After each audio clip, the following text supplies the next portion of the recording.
Hello friends, welcome to Venkat Don. ఇదిగో ఈ video ఎక్కడంటే మేము మార్గం మధ్యలో జార్ఖండ్ అనే ప్లేస్లో ఆగింది బస్సు. అక్కడ ఆగిన తర్వాత చపాతీలు చేస్తున్నారు వంట వాళ్ళు. ఇక్కడే రోడ్లో ఆపేసి చపాతీలు చేసేసి, ఈవినింగ్ సమయం ఇది, అందరికీ చపాతీలు అంటే డైలీ భోజనాలు పెడుతూ ఉంటే అందరూ ఈరోజు సాటర్డే కనుక నాకు భోజనం వద్దన్నారు. అందువల్ల మేమేం చేసామంటే అందరికీ కలిపి చపాతీలు చేయించాము. చపాతీలు తిన్నాము.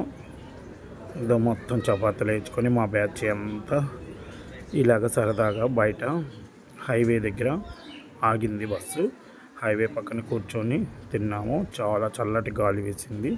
చాలా హ్యాపీగా ఆనందంగా గడిపాము ఈ సమయంలో.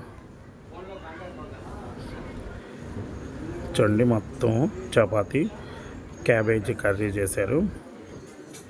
చాలా బాగుంది. సరదాగా ఇలాగా తినటము. మీరంతా ఎప్పుడైనా ఇలా ఎంజాయ్ చేస్తున్నారా? చేస్తుంటే కామెంట్ చేయండి. చాలా సరదాగా ఉంటుంది కదా ఇలా ఎంజాయ్ చేస్తే. మా కాశీ యాత్రలో భాగంగా ఇక్కడ మేము టిఫిన్ చేసాము, దాన్ని షూట్ చేశాను.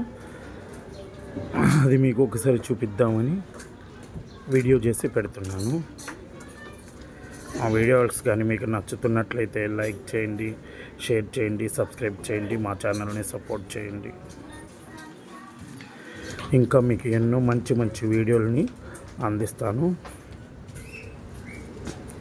కొన్ని చోట్ల వీడియోలు తీయడానికి ఇబ్బందిగా ఉంటుంది. అందువల్ల కొన్ని వీడియోలు మాత్రం మిస్ అయిపోతూ ఉన్నాయి. లేకపోతే ప్రతి ఒక్క ఏ మూమెంట్ మిస్ కాకుండా అన్ని వీడియోస్ని మీకు షేర్ చేసేవాడిని. చూడండి, భలే సరదాగా ఉన్నారు అందరూ. వీళ్ళంతా మన బస్ వాళ్ళేను. చూసారు కదా, మా వీడియోస్ అన్నీ మీకు కానీ నచ్చినట్లయితే లైక్ చేయండి, షేర్ చేయండి, సబ్స్క్రైబ్ చేయండి, మా ఛానల్ని సపోర్ట్ చేయండి. Thank you watching.